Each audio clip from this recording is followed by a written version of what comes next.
Salut à tous, c'est Laurent Jacquet et aujourd'hui une petite vidéo que je fais avec un collègue à moi car nous sommes chez un client en train de remplacer un poêle.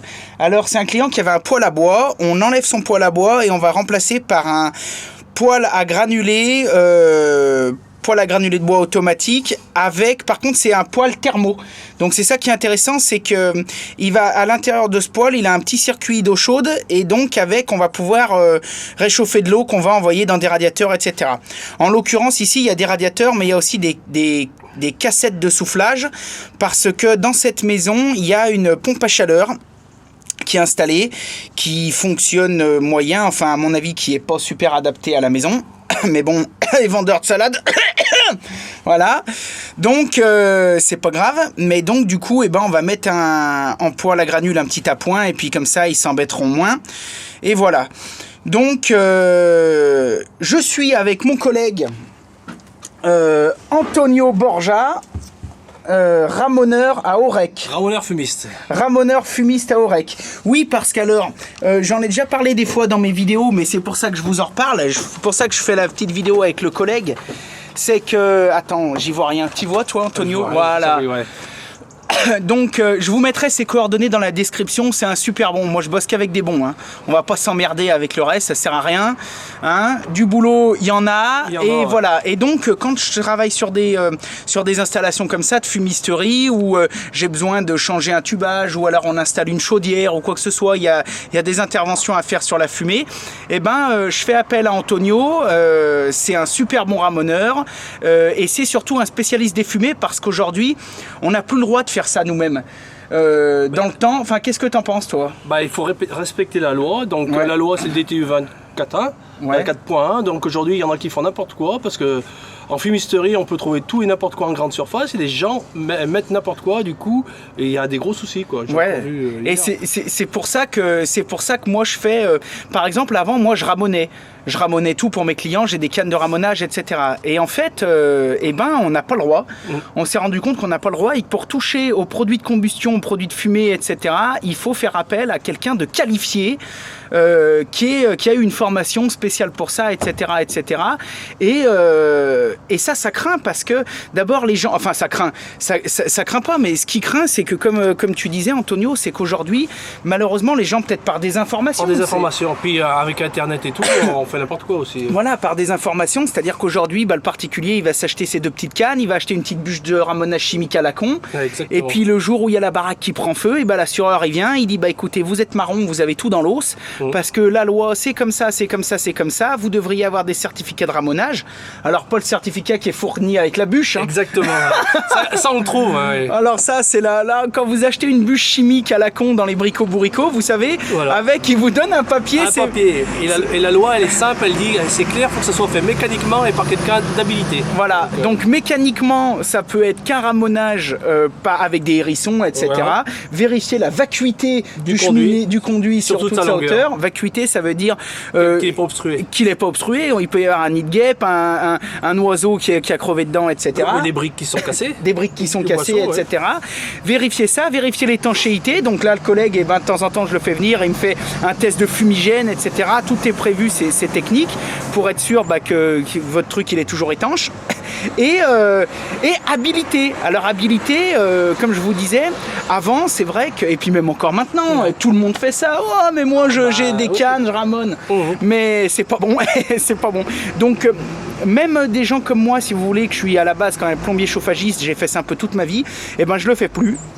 Je le fais plus parce que par respect pour mes clients, j'ai vraiment envie que tout se passe bien et qu'il n'y ait pas de soucis.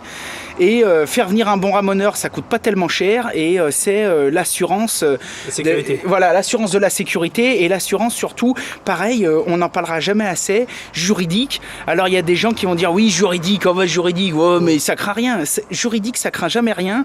Tant qu'il n'y a pas de souci. Le jour où il y a un souci, il y a un incendie, que vous cramez la baraque du voisin ou qu'il y a 2 morts ou qu'il y a un problème, là ça va commencer à poser des soucis. Alors bon, on le souhaite à personne, mais c'est vrai que nous qui sommes professionnels, moi je préfère aujourd'hui faire intervenir mon collègue qui lui est super spécialiste de ça, qui est au courant de toutes les normes parce qu'en plus ça change toutes les 5 minutes.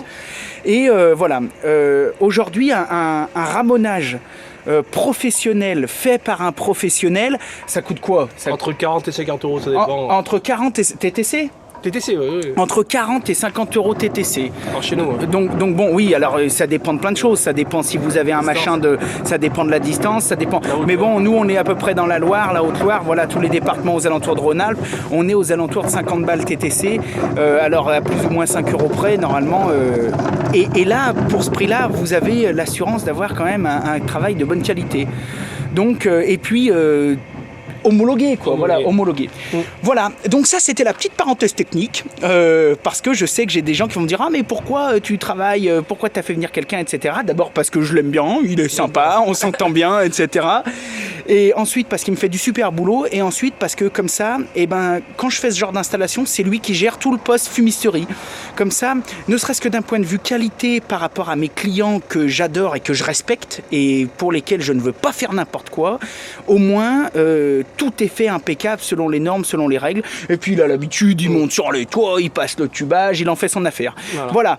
Donc, je vais vous expliquer vite fait l'install. Et puis après, on va filmer un petit peu des morceaux, tout ça. Et puis on va vous expliquer un petit peu comment ça se passe. Allez, à toutes. Bon les petits lapins, retour sur l'install du poêle. Alors tiens, je te fais un petit dessin parce que tu vois même ici dans mon camion j'ai une ardoise. Alors c'est un petit dessin rapide. En gros, là on va mettre un poêle à granulés, mais un poêle à granulés thermo. Donc c'est-à-dire que c'est un poêle qui est capable en même temps de chauffer le volume ambiant. Donc on va dire que ici ça c'est une pièce. Là vous avez votre poêle à granulés qui est ici. Vous mettez du granulé dedans et la soufflerie, etc. On chauffe le volume. Mais en plus, ce poêle, ici, il a une sortie départ-retour avec un circulateur intégré, etc. Bon là, moi, la marque que j'utilise, que j'adore en poêle à granules, c'est Edil Camine. Ils m'ont rien donné pour dire ça, mais... Après, bon, bah voilà, il y en a qui aiment, il y en a qui aiment pas. Il y a 50 marques différentes. Moi, je suis pas là pour dire que ça c'est mieux que les autres, mais moi, avec eux, pour l'instant, j'ai pas une marque. J'ai quelqu'un qui s'occupe de moi chez Edil Camine qui est super disponible. Quand je l'appelle, il me répond et ça c'est vraiment appréciable. Donc je vous dis bien, moi je choisis pas mon matériel que par rapport au prix, je regarde vraiment l'ensemble, toutes les conditions, le SAV, etc. Et avec cette marque j'ai pas de problème. Je vous mettrai peut-être aussi un petit lien dans la description. Donc voilà, et donc le gros avantage de ça, c'est qu'ici il y a un circulateur, tout est intégré dedans. Et là, du coup, si vous avez... alors attention, c'est pas fait pour chauffer 150 mètres carrés, on le dira jamais assez. Un poêle à granulés, c'est toujours un appoint. C'est un appoint. Ne dites pas, on va mettre un poêle à granules. Alors là, surtout dans ce genre de maison, si vous aviez une maison super BBC, RT, tout ce que vous voulez, ce serait peut-être pas pareil. Mais là, c'est une très vieille maison qui a plus de 100 ans, etc. Enfin, peut-être pas plus de 100 ans celle-là. Enfin bref, c'est une maison qui a déjà un petit peu de... Bon, qui a pas des isolations merveilleuses, etc. Donc ça là c'est sûr que ce sera un appoint, mais ça va être un bon appoint. L'avantage c'est que derrière, s'il y a 2, 3, 4, 5 radiateurs, et paf, on va faire comme un réseau de chauffage central. Et le poêle, pendant qu'il va tourner, il va faire fonctionner de l'eau dans les radiateurs. Et il va chauffer les radiateurs. Alors on va consommer un petit peu plus de granulés, c'est évident. Mais ça c'est une solution idéale. Par exemple, si vous avez 3 ou 4 radiateurs à côté, je pense qu'il en faut peut-être pas trop plus. Ou alors vous allez charger plus. Mais je veux dire, là on a quand même 15 kW de puissance. Donc ça ne veut pas dire qu'il y a 15 kilos qui vont partir, mais je veux dire c'est quand même quelque chose qui est qualitatif. Voilà, donc ça, ça c'est super bien. Ça c'était juste pour la petite explication, pour vous expliquer à quoi sert un poêle thermo. Attention, une petite précision sur les poêles thermo. Un poêle thermo est obligé, lors de son fonctionnement, de tourner en thermo. Donc c'est-à-dire vous pouvez pas dire j'achète un poêle thermo pour chauffer la maison et puis dans 2 ans quand on mettra des radiateurs je le brancherai. Ça marche pas, vous allez niquer votre poêle. Un poêle thermo doit obligatoirement fonctionner avec de l'eau dans son circuit, une circulation, sinon il se met même pas en route. Donc il faut vraiment que ce soit fait en même temps. Ça peut pas être... Après, vous pouvez faire évoluer, par contre, de plein de solutions, puisque, en gros, c'est une chaudière et vous chauffe de l'eau. Donc là, on peut imaginer que dans 2 ans, on rajoute un ballon tampon, qu'ici, on va faire de l'eau chaude sanitaire, etc. C'est quand même quelque chose de super bien, de super bien, et qui est super efficace. En gros, ça remplace un peu les fourneaux bouilleurs, quoi. Avant, c'était les fourneaux bouilleurs. Maintenant, c'est un peu le fourneau bouilleur nouvelle génération. On met du granule, etc. On arrive quand même à faire quelque chose d'assez cool. Voilà. En sachant, je le dis toujours au effort, ça remplace pas une grosse chaudière, ça va pas vous remplacer, mais ça peut vraiment être une très très très très bonne solution. Allez, on continue. Ça, c'était juste la petite parenthèse. Bon alors là, Antonio, tu nous prépares la nouvelle tubulure de cheminée qui va remplacer l'ancien. Donc là, bon bah c'est une gaine. Alors pareil, nous on bosse qu'avec du matos de pro. Pas de question de mettre. Donc là, c'est du Super Tennis inox. Donc la marque c'est Ten. Du Super Tennis? Ouais, je crois que c'est du Super Tennis là. Ouais, c'est bon ça. Ouais, c'est un bon truc. Non, c'est même pas, je crois, j'en suis sûr et certain. Et là, par contre, on est en 80 à l'heure. Ouais. Donc les fumées de poêle à granules, 90%, on est en 80. 80, il y en a en 100 quelques-uns. Il y a mettre 80. Donc là, voilà. Donc là, vous voyez, on est en train de préparer le tubage qui est là. Et on va le monter sur le toit. Et on va le glisser dans le boisseau qui est existant. En sachant que avant c'était ça. Voilà. Donc on a enlevé, Tonio est déjà monté sur le toit ce matin. Et il a enlevé l'ancienne gaine. L'ancien tubage qui était adapté au poêle à bois. Quoi. Voilà. Donc là on voit, vous voyez, un ramonage. Hein. Il faut ramoner. Hein. Vous voyez, là... Ouais, je pense. En plus, ça a été fait il n'y a pas longtemps. Et il y en a déjà encore quand même pas mal. Hein. Le bois, il n'y a pas à chier. Hein. Le bois, ça... Puis bon, après, comme tu disais, ça dépend aussi de l'utilisation que les mecs ils en font, etc. etc. Hein.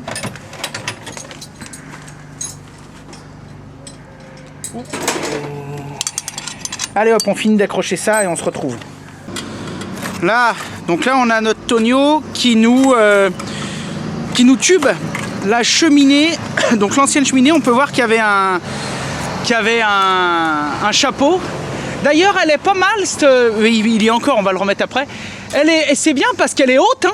Elle est haute, elle est à 40 cm du feutrage. Ouais, non mais là elle est aux normes. Hein. Alors bon, petite parenthèse aussi des normes. Une cheminée, une sortie de cheminée. Enfin chez nous, hein, c'est pareil parce qu'il y a peut-être des comment ça s'appelle, pas des cas extrêmes, mais des cas à part. Chez nous, une cheminée, elle doit sortir à 40 cm au-dessus du fêtage. C'est le DTU, c'est la loi. Là, c'est le DTU, donc c'est pareil, c'est la loi. Il n'y a pas d'histoire de dire machin. Alors après, vous, si vous bricolez, vous faites comme vous voulez. Mais nous, ou alors un professionnel, si quelqu'un chez vous, dans votre ville à Neuve ou quoi que ce soit, vous installe une cheminée, elle doit, sauf encore une fois, peut-être conditions particulières dans peut-être certains coins... Non, c'est la loi. Non, même pas. Même il n'y avait pas des histoires en Savoie ou machin pour le vent ou non. Ok. Bon, et ben ma foi, donc c'est la loi. Il faut que la cheminée dépasse 40 cm du fêtage. Donc là, on remet le couvercle, le chapeau, et donc là, le tubage peut pas s'enfoncer puisque on a mis un collier. Donc en fait, il est retenu par le collier. Voilà. Et donc on fait attention, normalement je monte, là je suis pas monté parce que ça glisse. Et puis parce que comme ça je peux filmer. Voilà. Le propriétaire qui a tiré le tuyau, putain, il passait pas dans le trou. Ouais. J'ai senti que c'est quelqu'un qui... On descend toujours à l'inverse. Ah oui, mais qui a tiré le tuyau d'en bas? Ouais. D'accord. On descend toujours à l'envers parce que si tu glisses, tu tombes la tête en haut. Si tu es dans le sens inverse, tu tombes la tête en bas. Ah bon? Ouais, toujours à l'envers. Putain, punaise. Donc là, il faut faire attention. Alors là, le collègue, il a une astuce de pro. Bon, je vais pas trop te filmer les fesses, mais... Là, toutes les femmes qui regardent, elles disent « Ouh, j'ai appelé le ramoneur !» Ah putain. Donc là, il a des chaussures de canyoning, le collègue. Comme ça aide un peu. Hein. Faut jamais monter avec des chaussures trop rigides. Trop rigides, trop lisses. Bon allez, je vais descendre, comme ça je te tiens l'échelle et on continue l'install. Là, pour le toit, ça sera fini. Et pour le toit, ce sera fini. Ah, c'est plus dur. On a passé la gaine là-haut. Donc la gaine qu'on a mis sur le toit, elle est ressortie là. Hop. On va la recouper après. Et on va faire tout un système super bien. Et là, avec le collègue, on va sortir l'ancien poêle à bois. Donc l'ancien poêle à bois, on va le sortir, on va le descendre chez le client. Il s'en servira pour chauffer son petit atelier.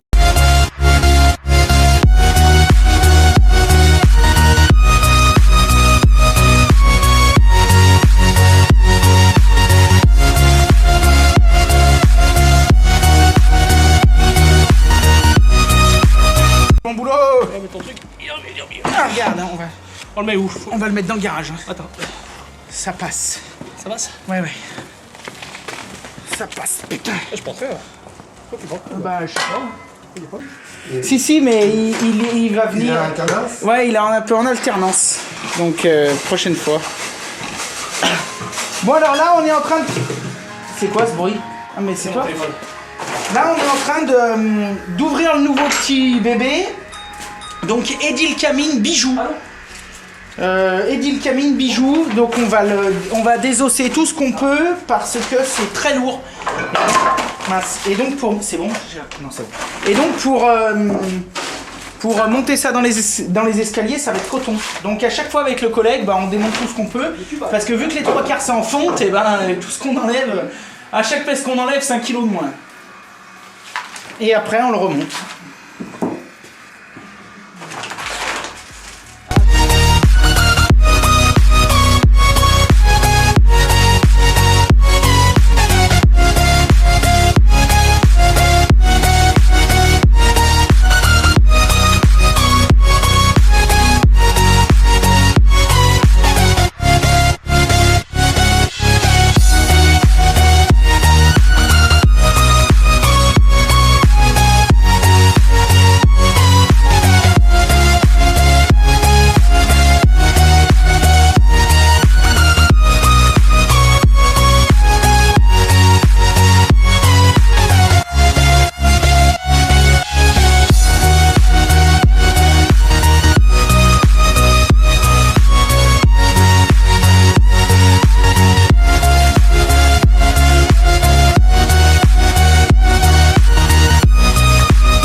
Je vois la qualité d'un produit, c'est à ça. Tout le monde peut vendre, c'est facile. Ah oui, Moi je vois la qualité d'un produit quand t'as des merdes. D'abord comme là on voit que c'est qualitatif, hein, que c'est bien monté, que tout est bien bon. Et puis quand t'as des problèmes, voilà. Parce que... Non, effectivement, ça fait sérieux comme fabrication. Ah ouais, et puis là, puis on y voit, regarde là les tubes sont toutes isolées, c'est tout... Enfin moi, moi j'aime bien. Hein. Ça va alors. Non, puis moi je suis chiant. Tu sais, on met des ronds dans des trucs, tu sais, il y en a marre d'acheter de la merde. Ah, ça, là, il va faire des sous, hein. Ouais, non, puis moi j'en ai marre, tu sais, toujours. Tu sais, c'est facile de faire. On le glisse. Tiens, attends, on va te retirer ça, là. Donc là, normalement, il est. Ouf! Tu vois, putain, changement, on a bien fait. Hein. On perd un peu de temps, mais Ah ouais. Alors par contre, attention. J'ai une plaque de caoutchouc si tu veux mettre contre pour Ouais, merci. Ça, faut que j'en achète une. J'en ai. T'en as? Merci. Il est bon, ce ramoneur, il est bon. Oui, non, ça qualité. Ouais, non, mais là, ça, c'était vraiment... Alors voilà, bon, bah là, le poêle, il est déshabillé. Donc, vu que c'est un poêle hydro, bah, on a un peu de cuivre. Là, on a une petite purge, une petite soupape. Le vase d'expansion est dessous. Le ventilateur de soufflerie. Le circulateur, on voit que c'est pareil. Ils nous ont pas mis une merde de Chine. C'est un Willow et en plus, c'est les dernières générations. Donc, super bien. Là, soupape de sécurité, vidange. Ça, je vais regarder, je sais pas ce que c'est peut-être le remplissage ou j'en sais rien, je vais voir. Ça, c'est après départ-retour à voir. La sortie de fumée, l'entrée d'air. Ça, c'est pour les réglages usine. Là, il y a un petit fusible si un jour ça déconne. Non, mais là, c'est vraiment bien. Hein. Allez hop, on va se le monter, on fera le tour après. Il est impeccable. Hein. Une fois qu'il est lancé, c'est bon. Et là, tu vas voir après avec la brouette, là, je te dis, ça va super bien. C'est de la boîte. Allez. Attends, mais je vais. Tu la mets comment? Voilà, bah faut juste. Tenez-moi-le à peu près en équilibre. Et je vais te la mettre. Et là, tu vas voir, c'est un régal. Enfin, un régal. On va en chier quand même. Ça sera moins dur. Voilà, ce sera moins dur. Non, là, c'est bon. Voilà. Voilà. Comment tu l'as prise? Ah, mais derrière, au fond. 1, 2, 3. Ça va le faire. 2, 3. 1, 2, 3.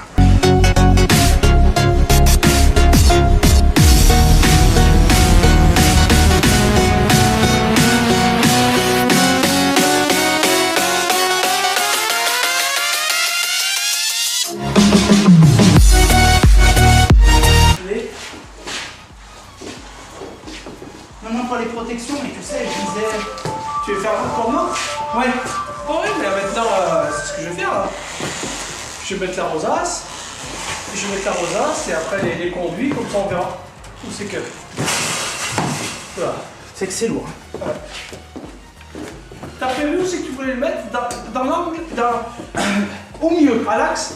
Au milieu. Ah non, il faut peut-être ton coude. Bon, alors on est toujours sur notre installation de poêle à granulés thermo. Alors on l'a monté, on l'a mis en place et on a changé notre façon de faire par rapport à la fumée. Parce que, je ne sais pas si vous voyez bien, mais en gros, la fumée est... Enfin, le poêle est ici et le conduit est là-haut, vient de là-haut. Donc la première idée, c'était de mettre un coude à 45 là-haut, un autre coude à 45 ici, de descendre un tuyau là, et hop, enfin de descendre un tuyau là, et hop, de partir derrière le poêle. Mais en fait, on n'a pas le droit. Parce que quand on fait un raccordement de fumée, il ne faut pas qu'on dépasse 180 degrés de coude. Donc il ne faut pas qu'on dépasse, tu me dis si je me trompe Antonio, il ne faut pas qu'on dépasse, mettons, 2 coudes à 90. Exactement. Voilà, et donc là on avait un problème parce que sortie de poêle, on avait un coude à 90 qui part là-bas. Ensuite, à l'intérieur, on avait un coude à 90 pour remonter et 2 coudes à 45, ça faisait encore un coude à 90, donc on n'était pas bon. Donc alors, il a fallu qu'on trouve une solution et on n'y avait pas pensé avant. Donc bon, ça c'est pas terrible, mais bon, c'est pas catastrophique. Ce qui compte, c'est qu'on trouve une solution. Donc il fallait trouver une solution qui soit esthétique et qui soit technique, etc.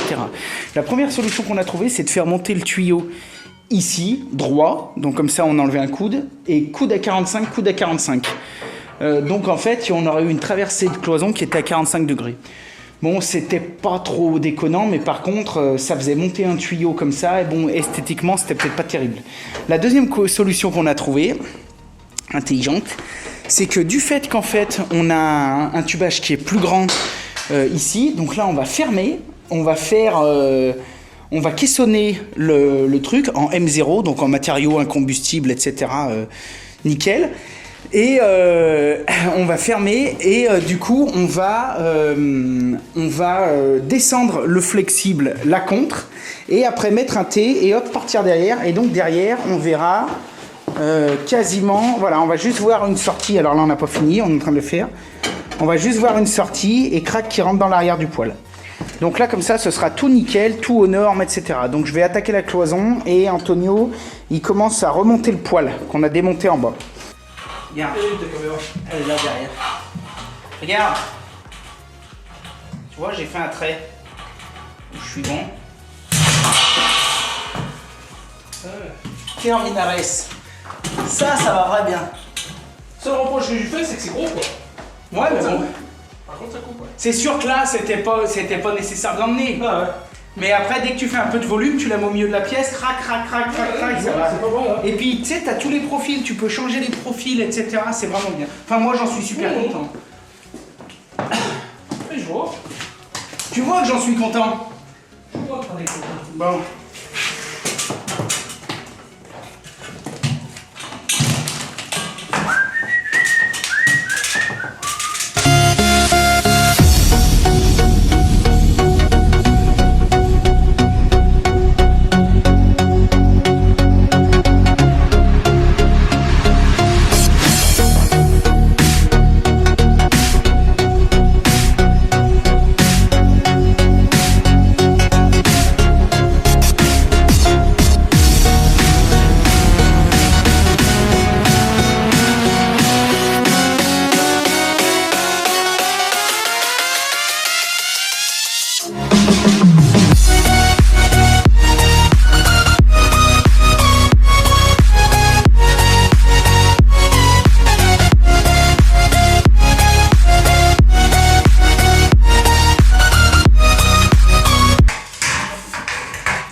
Dimitri. Mais il est bien sympa.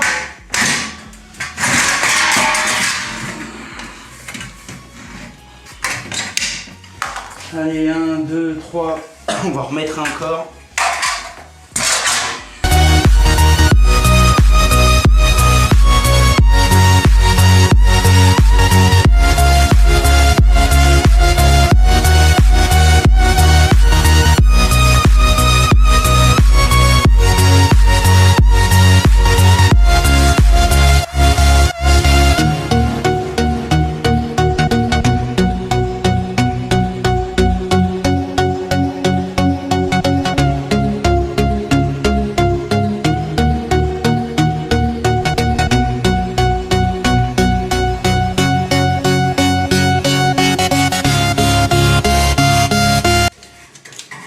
Bon, on a fini toute l'ossature et toute la préparation. Donc le caisson, etc. Tout est nickel. Ici, on avait 2 vannes sur le cuivre avant parce que on n'avait pas prévu de faire comme ça, je vous avais expliqué. Et puis du coup, comme ça va être quand même du vachement meilleur boulot. Donc on a enlevé les vannes pour qu'il n'y ait vraiment plus rien dans le caisson. Les vannes, je les remettrai à la sortie du poêle. Notre ami Antonio, il nous a fait du super boulot de fumisterie. Donc là, on a même protégé encore avec du... Comment ça s'appelle ça? De la laine de roche. De la laine de roche spéciale haute de cheminée, etc. Donc bon, là, on est aux normes de chez aux normes. On a ressorti aussi la prise devant parce qu'ils avaient une prise, donc on voulait pas la laisser derrière. Donc moi, j'ai préféré la remettre devant. Comme ça, c'est du bon boulot. Comme vous voyez, on a mis un rail tous les 30 cm. Donc pareil, on est tranquille de chez tranquille. Là-haut, on va faire tout un joli caisson. Et derrière, pareil, on a mis aussi le poêle. Alors bon, il n'y a pas trop de lumière, je vous ferai plus voir demain. Et voilà le poêle, donc il est vraiment beau. Hein. Je suis vraiment content. Et donc, vous voyez derrière un petit peu le tuyau de fumée qui sort. Donc c'est pareil, je vous ferai voir ça mieux demain. Mais bon, là, en termes d'esthétique, on est quand même nickel. Hein, T'en penses quoi, Antonio? T'es content, toi, de toute façon? Ouais. Bah là, franchement, c'est... Et puis, ils sont jolis, ces poêles. Hein. Ah ouais. Ok. Bon, et puis bah là, on va essayer de mettre le placo. Alors, placo M0. Hein. Pas du placo feu, du placo M0. Enfin, du placo feu, mais M0. Hein, Antonio? Ouais. Qu'est-ce que tu as à dire là-dessus, là? Tu m'as expliqué tout à l'heure parce que... Le rose, il est A1. Il n'est pas M0, il est M1. Et M1, c'est pas bon pour le feu. Donc la norme dit qu'il faut mettre du M0. Donc en fait la norme, quand on est donc quoi en contact direct avec les conduits ou avec alors autour des cheminées, derrière les poêles. Derrière les poêles, le rose il est pas bon. Donc le rose, de partout on voit du plaque au feu. Vous savez qu'il y a un petit peu rouge, les mecs mettent ça, c'est pas bon. C'est pas bon parce qu'il est plaque au feu, rose, il est quoi? Il est M1. M1, donc coupe-feu une demi-heure, alors que le plaque au feu M0, comme on a amené là, il est blanc, hein, vous voyez. Mais par contre, c'est marqué dessus. Alors, pas ce côté, il faudrait que j'arrive à vous y faire voir de l'autre côté. Ouais. La Knauf, là-bas, garde KFM0. Vas-y, refais voir, je sais pas si... Ouais, voilà. M0. Donc là, ça, on est sûr, ça c'est coupe-feu 1 heure, etc. Ça, c'est vraiment, c'est ça qu'il faut utiliser pour faire les caissons de cheminée, etc. Pour mettre derrière les poêles, pour faire ce genre de choses. Le placo rose, le placo feu rose normal ne suffit pas. Voilà. Donc là, au moins, ce sera nickel. Allez, on va mettre ça, on se retrouve après. Bye.